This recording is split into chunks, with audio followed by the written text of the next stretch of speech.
I thought you said you could still make it. I think he did. He said you could impregnate it with some tar. Yeah, as if you were going to do that. Anybody should even entertain this. Get a 55-gallon jug of tar and dip your oakum. You can buy it still, and I believe that's how they make it now.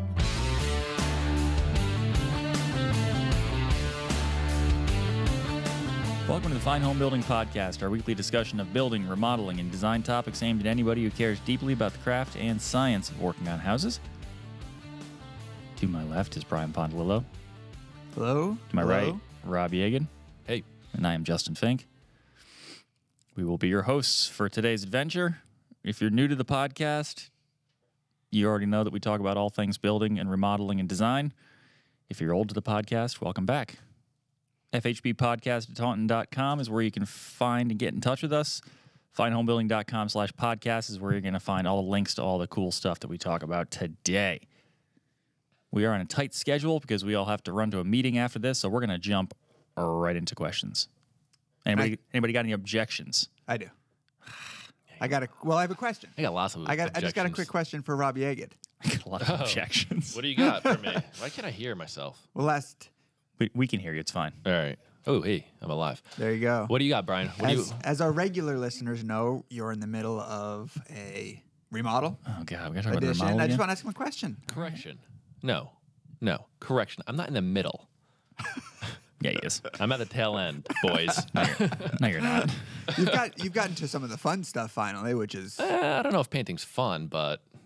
What's the question, Brian? You're getting to some fun stuff. Sorry. What's the question? Yeah, what do you got going on? So Rob's putting in some hydronic baseboard heat, and he asked me. He's been wanting to build his own covers, and the covers conversation again. And his wife was anti-building the covers. I'm assuming that because she thinks that's going to prolong the process, not because of the look.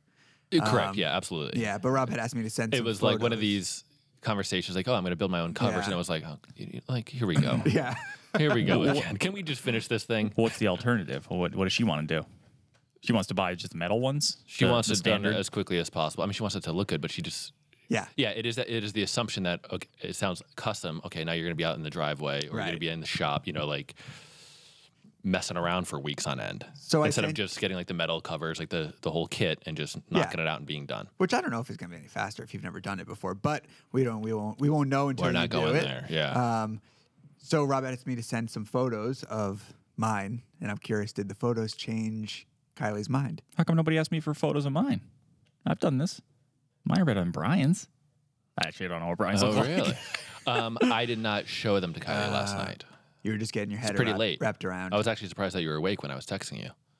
What time is it, 8:30? It was 8:15. Wow. I was getting ready to go to bed. All right. I actually got out of bed, started walking around. So I just taking caught photos. you. Yeah, I'll show her today.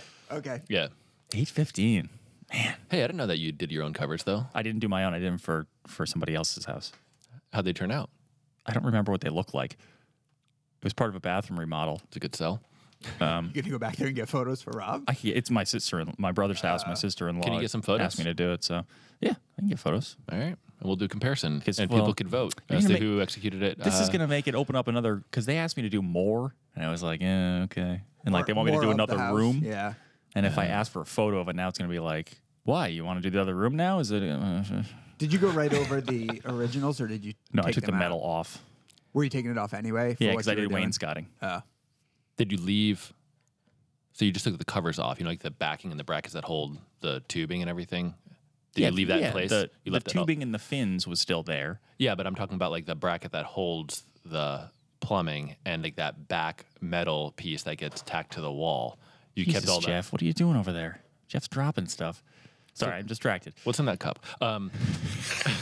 So did you leave that in place and then just build wood covers over them? Do you know what I'm talking about? I don't know what You seem brackets you're talking confused. about. Yeah, the metal, I'm the confused. back of... Have you done this the- before, Justin? The back of the radiator covers Yeah. typically are glued and screwed to the drywall often. I don't remember if I took it out. I think I might have pulled those nails and taken it out.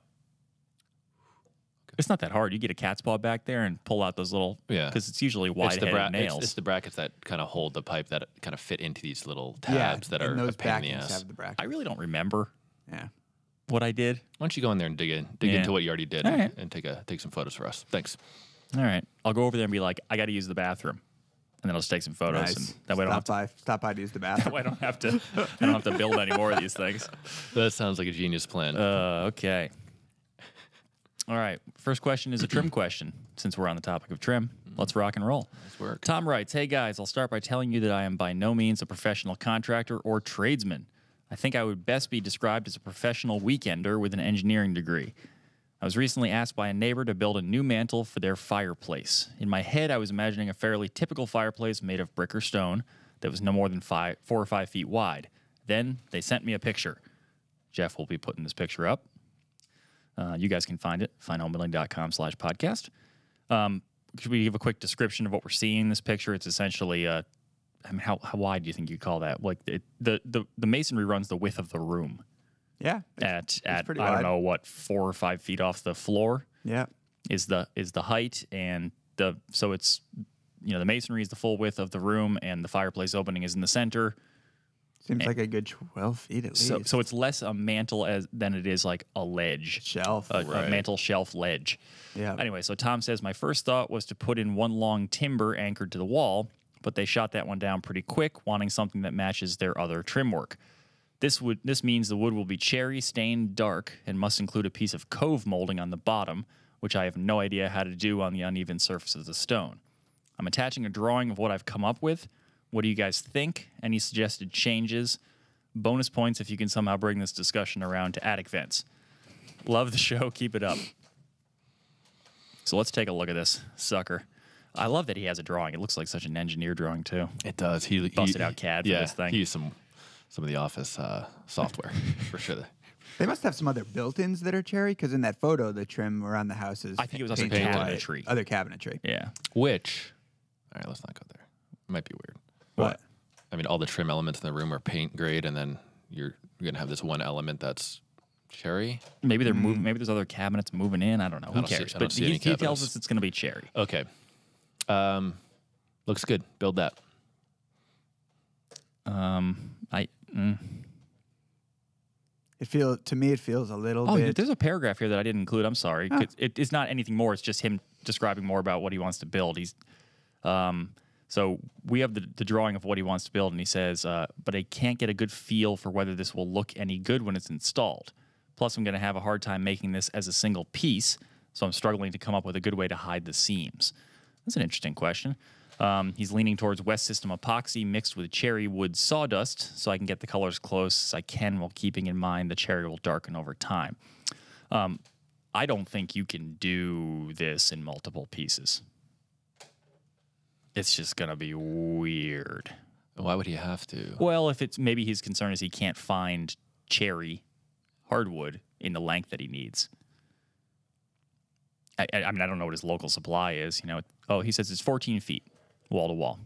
Yeah.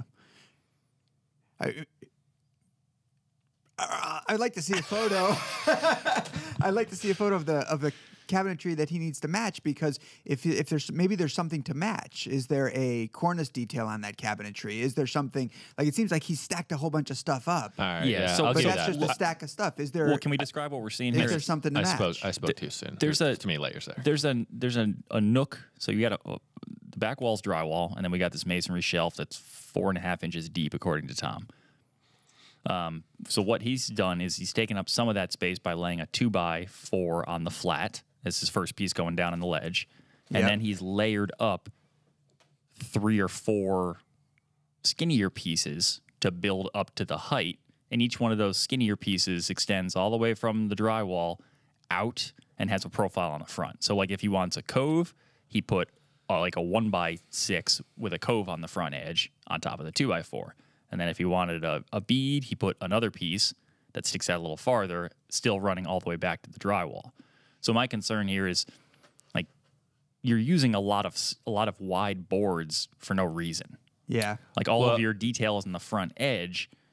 A lot of points. Well, for he's having, trying to eat up the Understood. the width, which he should be looking at a different solution. But yeah, you're spending a lot of money on stacking wood together. Put another layer of drywall on there to change the exposure that he needs to cover. You know what I'm saying? No. He took out an existing mantle, and he doesn't have, you see where this arrow says the stud face? That height. He's trying to build up all these trim elements to cover the gap Instead that is of just left. patching. Instead of reducing the area that he needs to cover to get cleaner lines that in his he can mantle. do whatever he something wants that's more to. appropriate Yeah. in terms of his Jeff, build. can you go his back to the build-up. picture of the room? So he doesn't have. So he's forcing. He's trying to force a solution because of that dimension. But I don't think he is, because Instead look at of- the fireplace opening. I mean, he needs to have a certain clearance above the firebox. But what you But see, it doesn't matter. He's starting wood right at the top of the granite either way. Well, but Whether he lowers the height of it. But or you see in his drawing that he's got he clearly took a tape measure and said, okay, I removed this mantle. Now I've got this rough, and I got to work with it. and I got to work with it. And he doesn't have to work with it. well, but I think maybe I'm making an incorrect assumption here. You are. You are. But go I ahead. don't think I am. But Yeah. go ahead. So basically, what you're describing is that the drywall on the wall doesn't go all the way down to the masonry. There's a gap. That's what he's got in his drawing. That's what he's got in his drawing. Yeah. But that's not, I don't think, what he's worried about. Well, Like, it sure seems like he's trying to fill that height with his details. That's why he's got 4 like. Why would he have all those layers? Why would he have it built Why up so wouldn't high? you have all those layers? Otherwise, it's going to look like one thin piece of wood. It's going to look lame. Like, your solution is that he should patch in the drywall and then do like a wimpy little flat shelf? No, but No. just don't make the design based on that hole in the drywall. But you don't know Make that he your is. design and sure looks like he is. Because It looks like he's got all the details on the front edge that he's being asked to reproduce. perhaps. Well, then why is he asking the question if he knows what to reproduce? He would just be doing it. Well, then it goes to his secondary question of, part of it is, this is his plan. What do you think of it? Yeah. And you're saying, Brian, I think that the profile does not look good. I think if it matches what is in the house, then that's what he has to do. I think if it doesn't match what's in the house, then that's not what he has to do, and he could rethink this.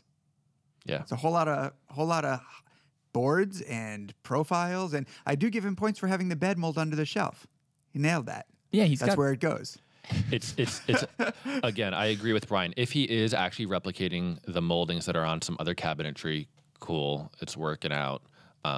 You don't really have a decision then. You're just following what's already there. But this is, you've got a shelf and, I don't know, some people call it an underboard, plus another board that is, like, it doesn't even have a profile on it. It's just adding another shadow line, plus another board with a routed cove in it. Then you've got your cove mold. It just seems like a very weird, and they're thin, so there's not.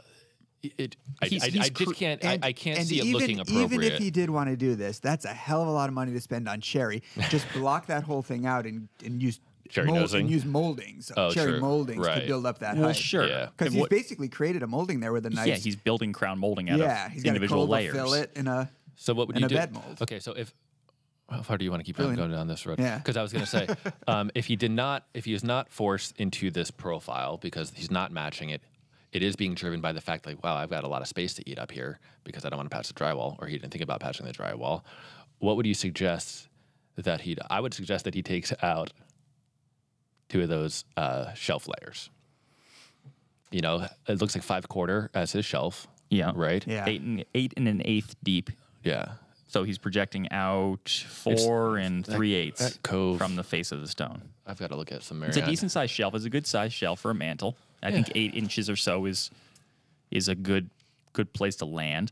I wouldn't. So what he's got at the bottom is his cove molding. And for anybody trying to follow this, sorry, you should definitely check out the drawing. We're trying to be as clear as we can describing all this. the more reason to hit the show notes page. But that cove molding is his bottommost layer, and it's touching the masonry. I would start with a flat board there, a vertical board, as the piece touching the masonry. You can scribe that to the masonry. It gives you some meat to cut off the backside, or not, because you're never really going to see it. I don't think you're going to be scribing on the flat. You can. Well, I mean, it happens all the time. I mean, you could also You could fake put that board. It doesn't have to be that tall. You could do a 1/2 inch thick vertical board with another 1/4 inch piece glued to the back edge. That's right. That's how you do it. Scribe. That's how you do it. Depending on how tight you want to go here. And then, so what that allows you to do is put that board in, then put another board across it to act as the shelf. And then you can just fill that corner you just created with cove molding. See what I mean? So you have Yes. a vertical piece, a horizontal piece, and then a cove mold. Yeah. So that cove molding is not dying into the masonry; it's dying into that You're going wood to wood foundation, connection. almost that foundation board. Exactly. Found that a you've created. freeze, a foundation yeah. board. Yes. Yeah. I That's do like. how I would do I it. do like having that underboard beneath the shelf, though. I did that on my mantle. Underboard beneath the shelf. You know, like The with one that little with the- radius, it just with the bed adds mold on some. it. Yeah.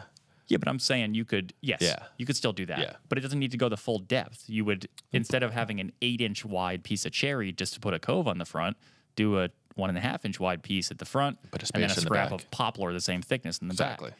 And framing material can be the bulk of this thing in the back, kind of the meat of it. You have too many pieces of flat stock built up to get there, and it's going to cost you a lot of money.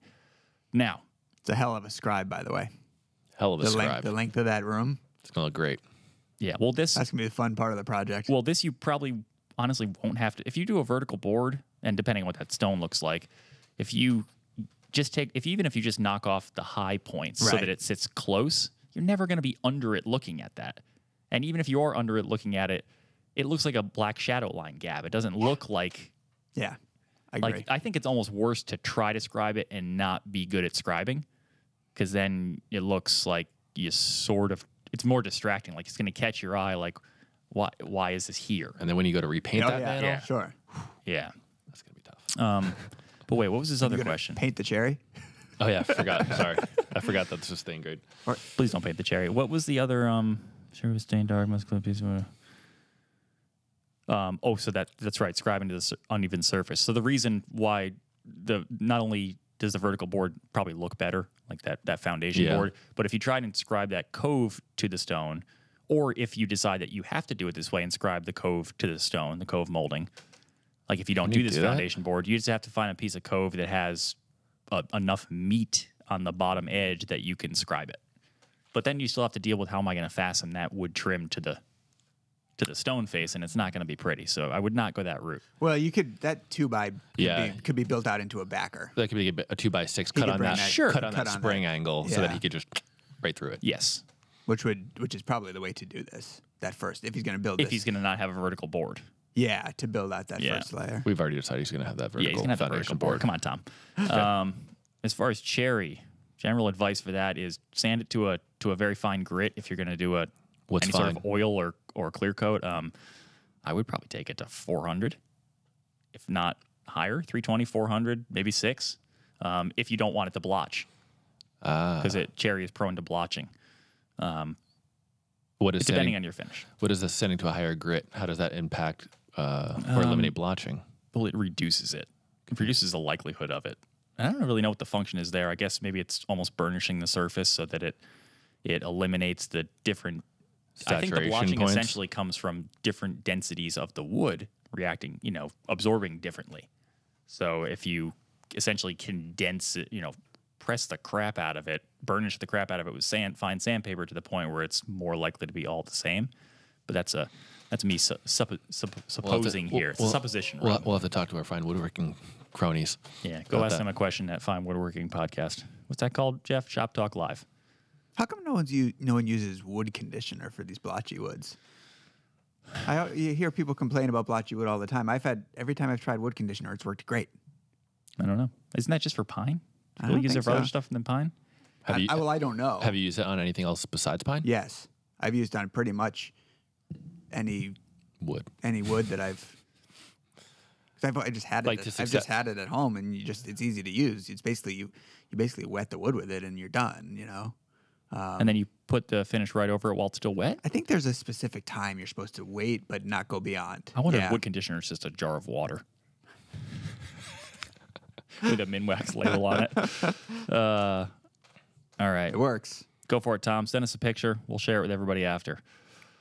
All right. Jack writes, "Morning, guys. I love the podcast and have a question for you. I have a replacement window to install in a brick opening in Brooklyn, New York. This is a solid brick wall, not brick veneer. And it's not a sash replacement, but rather a full window with no nailing flange. How does one go about sealing that from the elements? Should I be flashing the actual bricks, then sliding the window into the opening, securing it, and then caulking the gap? I need some help."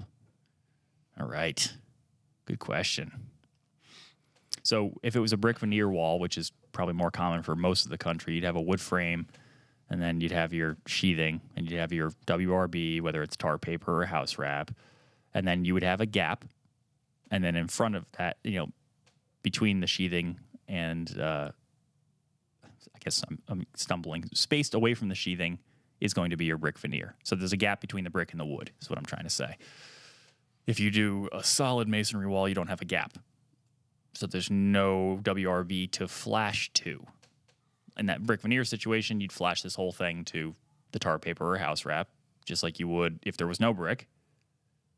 And then that would be you kind of just take the brick out of the equation. The brick is like a finished surface, just like a regular siding. Like you wouldn't flash a window to siding. Do you have to peel the brick back, just like you would siding? Most likely not. We have a good video on this. Mike Sloggett did a good process for it, and that was a brick veneer house. It was a brick veneer. Yeah, that's what I'm saying. Yeah, so I just wanted to cover that for people okay. who have that situation before we go into the probably less commonly found. Okay. Although Jack is talking about a solid brick wall, which maybe it's solid brick. It likely isn't. I'm guessing it's probably several rows of brick with some chambers in between, but it looks like solid brick. Solid but it's masonry. the same idea, a mass wall. Because it's gonna be the same thing for flashing a window in concrete block or anything else like that. So it does apply to a lot of people. So thoughts? Nope. I have no idea how to do this. I've never worked on, or even seen work done on I don't think masonry wall. you're not flashing to the brick in the conventional sense, like where you're going to get your, your peel and stick tape out, right? You're going to have wooden window bucks, likely. Not always. Well, I guess not always. Yeah. So this I think where you get into like this discomfort, and it always gets into like this mechanical versus chemical kind of treatment, because in commercial construction, a lot of the time, a lot of the flashing elements are relied upon like high quality, super grade caulks. Yes. And I think that's going to come into play here. Caulk's going to come into play. Yeah. Yeah. It depends what the part. So I looked into some old treatments of this because I just got my wheel spinning. Like, obviously, there's a crap ton of these old buildings. How were they putting windows in? They didn't have caulk back then, so they were doing something else. Well, I think often they were at the time. Often the windows had metal flanges that were actually let into the masonry, right? And and then they were sealed with some sort of sealant at the bottom. I think oakum. Is that what it was? I looked it up. I went on an oakum tangent. I'll share that in a minute. So from what I understand, the short answer to this question is it sort of depends on what your sill material is, but through wall pan flashing, which is the way to do this. And it's not that much different than the pan flashing you use if you were following best practices when installing a regular window in a regular wood opening. It's just a continuous flat sheet of metal, or it could be two pieces that lap over in the middle and are sealed with something, and extends across the width of the window opening, has little legs that come up the side a bit, and then it has a back dam, another leg that's folded in the back. Ideally, the joint between the side lip and the back lip is not a cut, but it's folded over and sealed.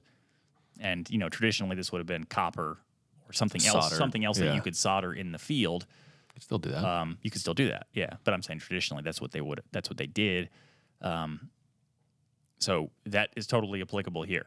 You could do that. You could build that, set it into the opening, put shims underneath it so it's slightly pitched, and then along the back edge of the lip, you put a bead of sealant. That upturned edge and the sides, you put a bead of sealant, and then along the front, underneath where the window is going to land, you do a dashed line of sealant.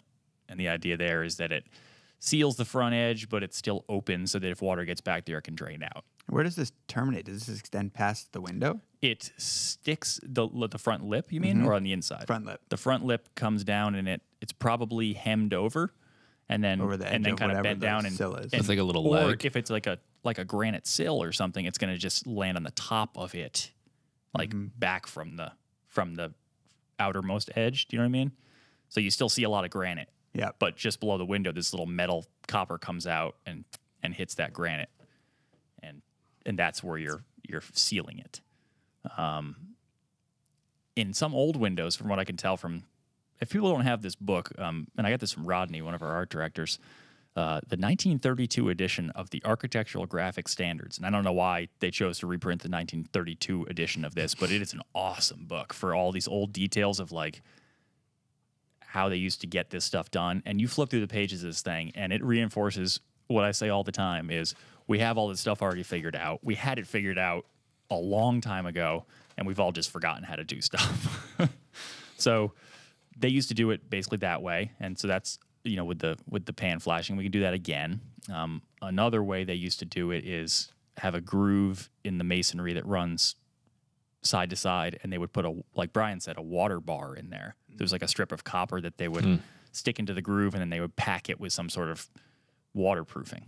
Yeah, that's what I've seen. I mean, if Jack is my kind of guy, he's going to get some oakum though, and he's going to and underneath that pan flashing, that front edge where the front edge touches that granite sill, you know, between the copper and the granite, you pack some oakum in there. Yeah. Okay. All right. So oakum, we've got. Wait, let me get into it. Oakum is. Oh, God. You don't want to know what oakum is? Jeff, shut the camera off. All right. Good. No, I actually am curious. Go. Yeah, you're going to love it, Rob. I know, I'm going to love it. You're going to love this. Oakum is hemp rope, where it's essentially rope, but rope used to be made out of hemp. And when the ropes were fatigued or stressed or broken or whatever and no longer needed, their service life was over in the conventional rope sense, they would be untangled, like unwound and picked apart. And that was called picking oakum. And they had prisoners and the extremely poor people do this job because it was considered torture because it was so bad. You would essentially give it to the poor people. Yeah, unbelievable. Well, we're talking hundreds of years ago. They deserve it, right? They also had a What is wrong with us? yeah. Well, it's funny the way they phrase it when you get into these historical. Oh yeah, the old language and old. Well, because it's their justification for it is, Sentiments. you know, these people are laborers back then, and if they are like the old or the infirm, they can no longer labor. So we give them this to do in order for them to earn their dinner and boarding. You know, it's like you still got to work. There's no free lunch here. You can't break rocks anymore. So you're gonna be picking oakum. And apparently all the tar and everything mixed in with the hemp would be so brutal that it would like rip up you'd be bleeding, your fingers would be bleeding all the time, and you get these black tar scars from it. And you're recommending this product. You just endorsed this product before you started describing it. Well, they don't. As you're discussing, number one, let me just set the stage here. As you're going through this thing, I could see Brian's whole world collapsing. Yes, like you don't need to. There's this borderline rage. Let me festering. Perhaps I should have started by saying you don't need to do it this way anymore. Okay. You don't need to pick apart old ropes. It's just that's what they did because they had a bunch of old ropes. You can just make it from scratch by mixing hemp with some sort of a tar or something, and it creates this fine stranded stuff. You might have seen it in old plumbing too. They would wrap it around cast iron connections and then pack it in, and it swells when it gets wet. So it's like an awesome natural seal. Well, as much as you can call tar natural, I guess, but. And this is like how they would chink log cabins, same way, or like between planks of a boat. So, I mean, you can still buy oakum. Yeah. I think they have them at Menards. So you've tackled the sill. Yeah. That's it. Then you got to run some caulk up along that. That's all. I actually have seen Ben Brunick, who we had on the show, and he restored all those windows in South Dakota. Yeah. I don't know how confident he was in this conclusion he came to, but so he had to do these archtop windows, and the outermost piece of, let's see if I can remember the layers. I believe that the first piece of window trim was scribed to the stone and then sealed with mortar. I believe. Okay. And then I think either on top of that or in other situations, he was using this kind of quarter-round piece. Are these flanges of the windows secured directly to the masonry, or are they attached to wood bucks that then wooden trim gets applied and you can fasten to the bucks? I think you can do it either way.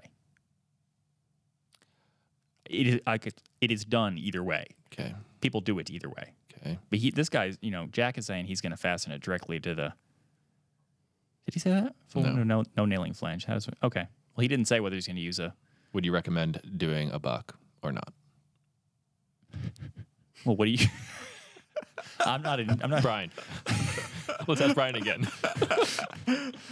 I think so because I don't know exactly This how. is an opinion show, so Yeah, you can share what you think. I'm trying to think of how, if depending upon, I guess, the style, the look, if there's trim elements that he's matching. I mean, if you size your window accordingly, that you were gonna install that window directly to the masonry, and you had trim elements to detail. I'm not exactly sure how you would do it without wooden bucks as your nailing backer. Yeah, I mean these old windows, like the ones that Ben was doing this restoration, they're really wide because it leaves room for that sash weight and everything. So like they would build this pocket true. and then they would put the window sash in. Okay. Or the jambs and the sash. That's right. So I guess if you're buying a modern window, you might be forced to do something like a wood buck just to give you enough room to put trim. Right. To fur out the opening a bit. Okay. But back to you.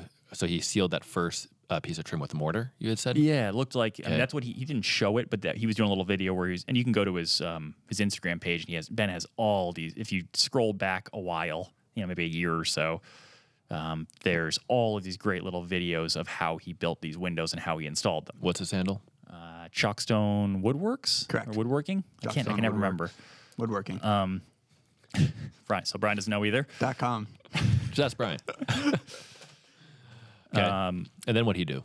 Well, so these because they're archtop windows, he took these little quarter round, and he made this little jig on his bench. This is almost a little departure, but it may be relevant.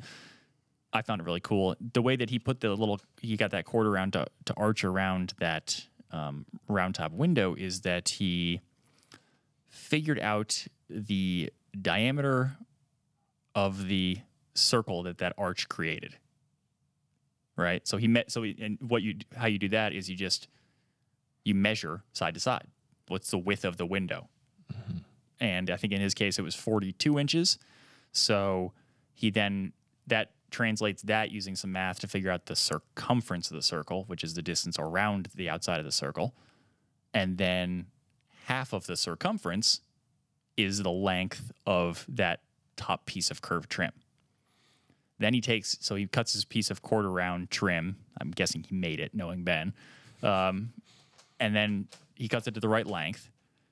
Then he puts it in this little jig where he uses like a Japanese thin curve saw blade, and he makes little inch cuts, like 3/4 of the way through.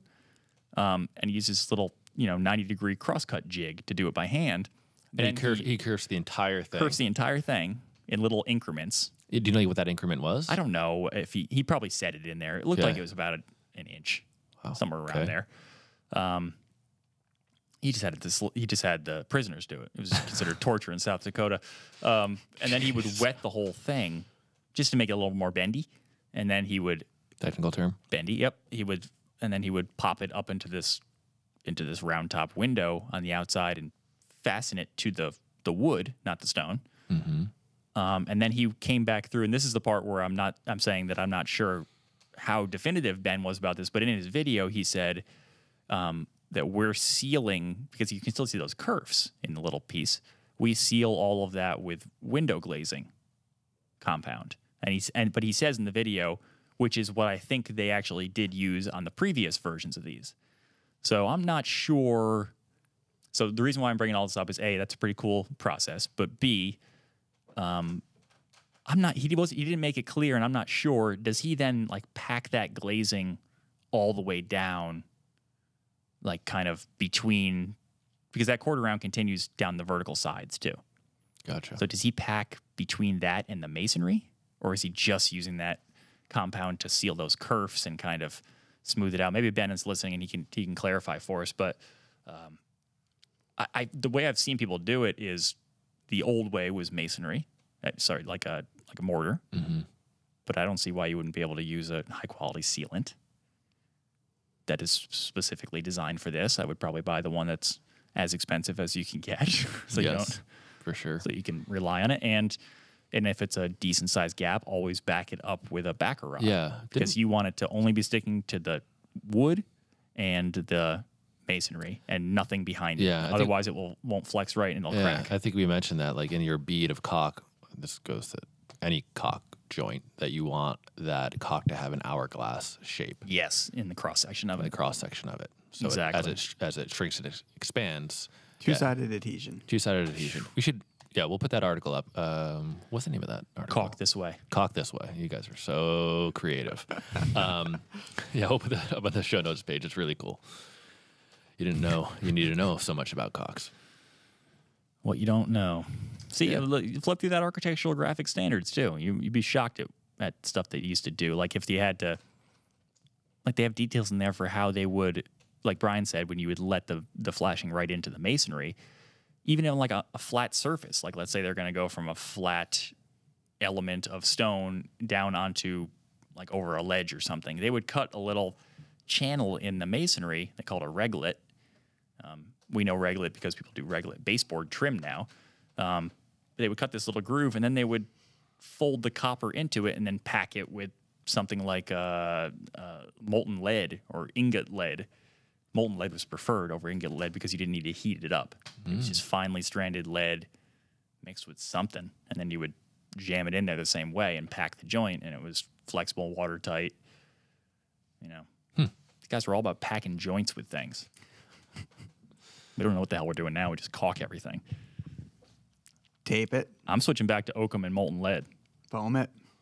Molten lead. You want to do it right, you got to get that oakum. All right. Yeah. Mike have a question? You still get it somewhere. Hold on a second. You were talking about making it yourself. Making what? Oakum.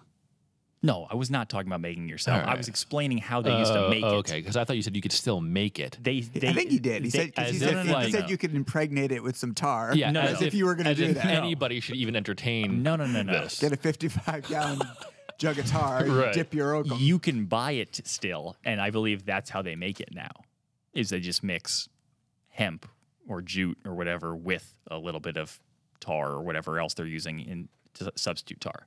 I'm sure it's still relevant for restoration work, and it works. It's not like it's not true. it's not like it's not a Certain proven, restoration projects, I'm sure, are like. and it works. I mean, there's nothing wrong with it. It's just hemp and tar. I mean, it's probably better for you than sealant. So now Justin is approving of it Imagine- Now and I am. endorsing I am it. not Imagine if endorsing- Justin was on a historic district commission. Oh, I would ruin those people's lives. Oh yeah. You guys like, got to do you use even- oakum. I'd be like, you guys you even, can't do this remodel if you don't use original oakum. Mr. Fink, we can't find any contractors who know how to work with ingot lead. I'm like, well, then you can't do this project. Oh yeah. That's what happens. Yeah, I'll be the worst nightmare. That's what I'm gonna do after this. I'm gonna just be on some historic commission somewhere, ruin people's lives. We have a segment. Oh, we do? Favorite whole house that we've published. The whole house is kind of our term internally when we publish a house story. Favorite house we and if it's published. focused on the entire house as a design, we call it a whole house story. But Brian, what's your favorite? Well, I'm still getting used to this segment. And, It's not that complicated. Well, I started to think, am I supposed to pick my favorite article or my favorite house? Oh, I went with house. all right. That's fine. I think that the rules are fairly flexible in this category, Okay. in all these categories. Yep. So I wrote a story about a house in Margate, New Jersey. Mine is also one that you wrote. Oh. Rob didn't do this, so he's probably furiously trying to come up with one. Search Brian Pontolilo. pick your favorite. You'll be all set. My favorite is a no-brainer. Sorry.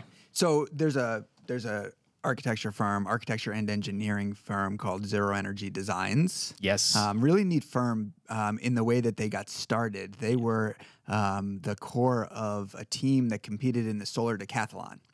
If you've not heard of the Solar Decathlon, it's a competition that happens, I don't think it happens every year. I think it is every year. Is it every year? I thought so. It used to be on the mall in Washington, and then they moved it out to California somewhere. Maybe it's not every year. Maybe you're right. I'm not sure, but the Solar Decathlon is this competition. College students, multidisciplinary teams. So it's not just the architecture students, or if the college has a construction program, not just the construction students, but they also have someone from marketing on their team. They also have someone from engineering on their team, Right. and all these different disciplines. Maybe someone in PR advertising to get the word out about what they're doing, and they design and build a solar powered home.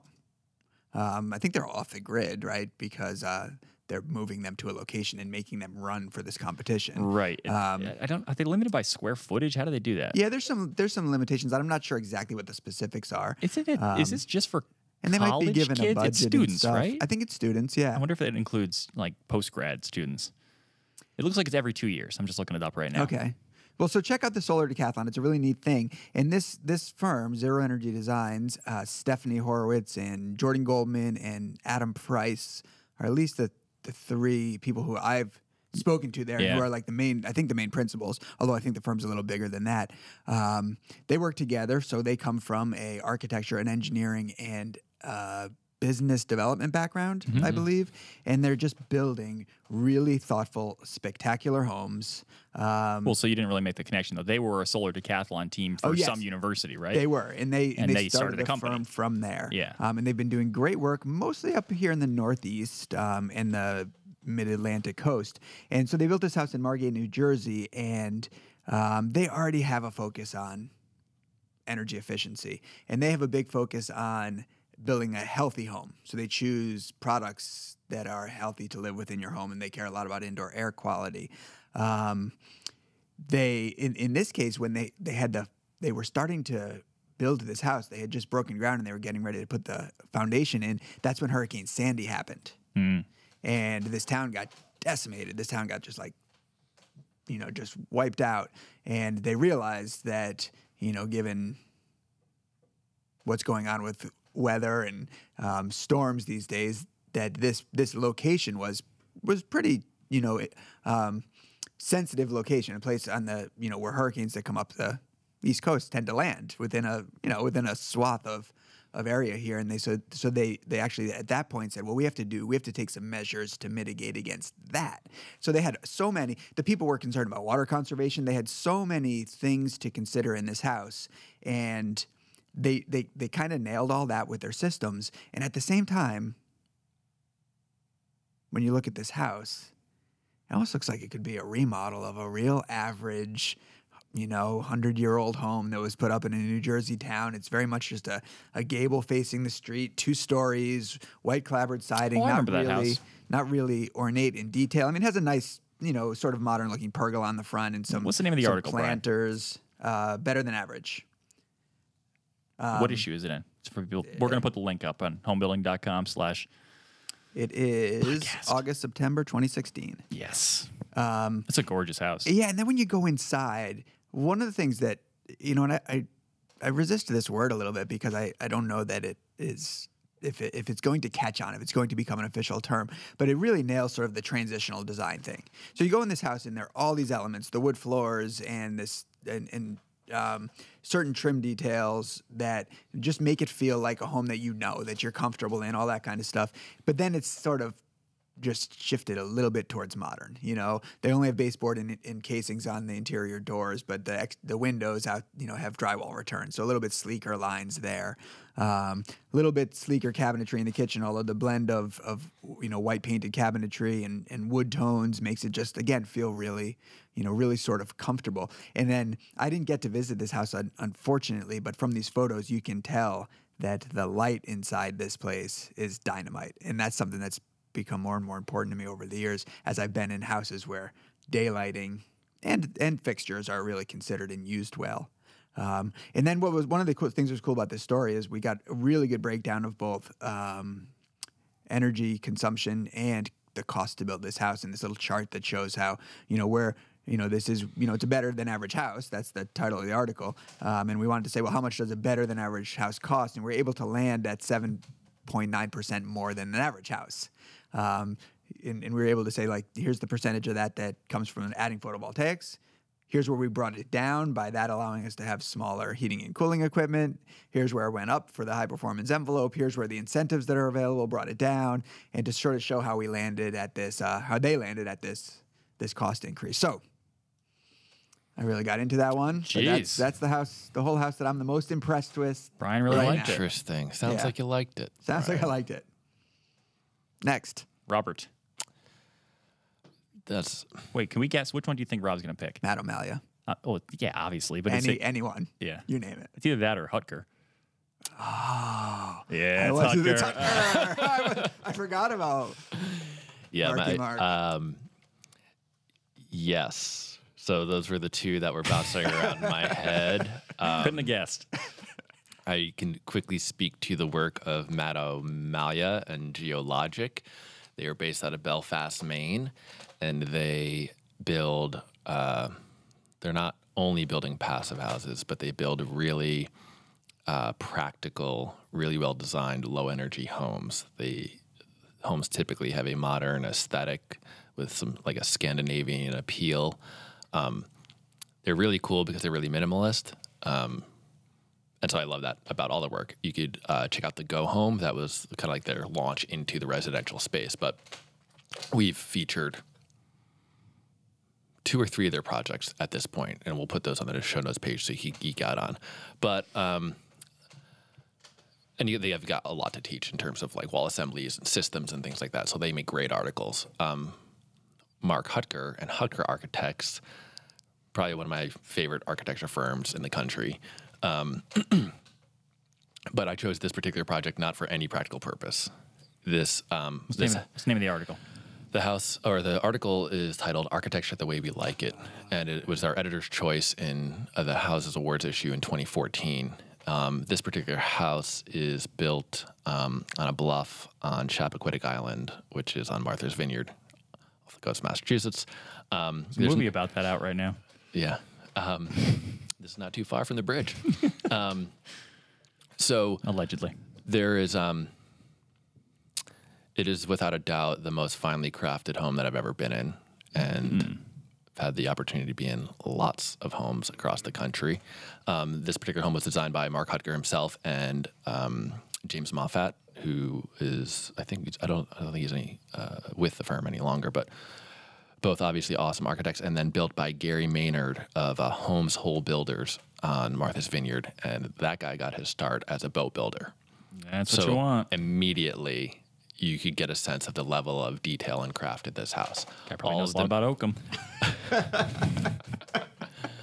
And so what's cool about this project is that it, let's be just super transparent about this. The homeowners could have put a mega colossal mansion on this property if they wanted. Right. But it is it's 2,600 square feet, so it's not a small house, but it's not this extremely large home. It's rather average, but the spaces are just so well designed. So not only do you feel awesome when you're like walking through that house and you feel like everything is just totally appropriate and scaled to the way that people really feel comfortable. That's a big thing for Mark Hutker. But it just seems like really functional. And then everywhere you look, everything that you touch is at like the highest level possible, which is really cool. All the masonry on the project was done by Lou French. And so for people who don't know who Lou French is, he's a mason, but he's an artist. You know, you got to see like these fireplaces, for instance. Yeah. You know, they're just probably unlike anything that you've ever seen. I would say you could say the same thing about Mark himself. He's an architect, but he's an artist. Yeah. Yeah. On that level. Lots of hand-hewn beams that they look like big timbers. They look like solid timbers. There's a steel moment frame buried in everything. So they just were really careful about disguising that. Like you're standing there and looking at this hand-hewn beam, and you can't tell that it is actually wrapping a steel component. And they have that steel moment frame in there because they've got these big expansive windows, and they're right on a bluff, so they got lots of coastal high wind zones and things that they have to deal with. So there's a lot of engineering in the project, which is really cool to geek out on.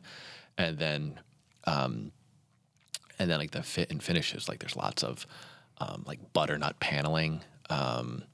There's handmade wall sconces. There's all the handrails are brass that have been made on the island.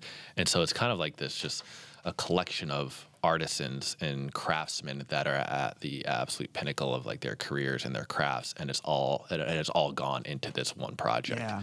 It's insane. And of course the location is unbelievable. So Good check choice. that out. Yeah. So we have the article, but we also did a video on this. So we Oh, could. that's right. Yeah. We'll and post Mark's that as well. website is chock full of his projects. Really, He's got this got really. a bunch up there. He's got this. He's like a regionalist, so his work is really influenced by the Massachusetts or the New England coast. But he's able to take like these really deep traditions and in this materiality, like whether it's the timbers or whatever it is, and then just tweak it a little bit to be not hyper modern, but I guess contemporary. It's like, he doesn't build like modernist homes No, of just like a the true, little edgy. yeah. And but there's just like he just has such like brilliant. There's just so much thought into every little space. For instance, like you walk into a living room and you open the door, and the first thing you step on is just a small square of bluestone. And it's like just because you step on that, you like it signals into your head that you've arrived into a very well defined space, but you haven't gone to the extent of building this huge vestibule with all like this paneling. It's like this subtle little like. It's like a choreographed experience every step of the way. Everything had been like thought about. Yeah. You know, it's cool. All right. Justin. Mine is our best new home from 2016. Rafe Churchill, Yeah. The Architecture of Rafe. Simplicity. I love Rafe Churchill stuff. You go onto his website. Was it Churchill? Hendrickson Churchill? Is that Yeah. the company name, Brian? I was Brian shot this article. I was just up at his place last weekend, and it just reminded me, like, he's a master of the new old house. Yes. A master. Yes, he is. And that's this is a shaker style house, a new home. And I think it was built in 2016, wasn't it? Like It was just completed when I so somewhere around started. there. But it's this bold yellow oxide color. It was literally the color I think that they pulled out of. Oh my God, why am I spacing on? It's in the article. It's one of the houses in one of the Shaker villages. Correct. Yeah. Yeah. Yeah. Yep. And they just nailed this kind of sparse simplicity. So it's all these classic details on the outside, you know, like stacked pieces of granite leading up to, you know, the doors. Everything's very symmetrical. It's got a metal roof, you know, like metal, you know, like half round gutters with the tube down spouts. And it looks very, very much like an old house that's been really well taken care of. A big, wide brick chimney. And of course, this bright yellow color, which just is kind of like, yeah, I painted it this color. that's how it comes across to me. One of the coolest builder geek out details for me is that bottom, it's clapboard siding, and that bottom skirt board, the top edge of it is beveled Yeah. at the same angle as the clapboards. So the skirt board is the first course and spacer of siding, which is awesome. Brian ruined the whole show by leaving the sound on his laptop. And the interior has a lot of nice spaces. I won't bore you guys with all the details of all of them, but I will say that the opening foyer with the stairway, and what is it, Brian? It was ash flooring, wasn't it? Yeah. And they used this, I think they used Bona Natural as the floor finish, and it is just like this stunning continuous rail stair with no newels, and it's just gorgeous combination of colors. And he does these little details like pull string lights in the closets, and, you know, putting the outlets in the baseboard to suggest that they were, you know, switching from gas fixtures to electric at some point. And like all these little kind of, we talk sometimes about in another house, it's in the current house's issue, in order to make a house look old, they made their addition be in a different type of siding. So it looked like it was an add-on. It wasn't an... Is this the one with the mudroom that has like the small wood stove with the brick floor? Yes. So I mean, it's a net zero house too, which is unbelievable for the way it looks, but That's a good project. it's got this, what Rob's talking about is it's got this room where you go inside it, and it's like, is it a mudroom, Brian? It's the mudroom, yeah. And it looks like just a stick framed room. You're looking at at sheathing and studs. Yeah, and it's a kind of a shed off the back of the house. So it does, again, it looks like it was bolted on at some point to give them just like an it's a finished room. It's thick walls, and it's insulated and everything. A little wood stove in there. Yeah. It's It's place just for firewood. What's interesting about gorgeous. that too is, I believe it's in that house. I think most of the spaces and rooms are painted white, right? And then he's got like these bold. Yes. I mean, Yes. the trim profiles aren't huge. I mean, they're consistent with the style of the house. But then he'll paint like all the trim yellow in one room or blue in another. Yeah, it's very cool. And that the homeowners kept up the simple idea, like he says in the article. Most people don't know how to do simple. They overcomplicate things. Yeah, they say they want it. It's what he said. Yeah. Like they say they want it, and then when you get into the project with them, you realize that they don't know what it is. Yeah. He's like, these clients stayed true to the vision of sparse and simple. Like you said, they let him put pull fixtures in the closets and stuff for the lighting. And Does this one have the yellow kitchen in it? Yes. Yep. We should put up a couple because we've done another. I did an article with Rafe on another kitchen remodel that he did, but he's got a it's not a stock, but it's a standard kitchen design, like the style of cabinets. And again, back to that simplicity, but it's just awesome. Yeah. It's gorgeous. All right, we got to wrap it up. So go to the website, findhomebuilding.com/podcast. Check out all those articles we just talked about, as well as links to the other stuff that we did today and photos from the different listeners who sent in questions. We will catch you guys all next week for another fantastic episode of the Fine Home Building Podcast. Until then, this is Justin for Brian and Rob saying keep craft alive and happy building.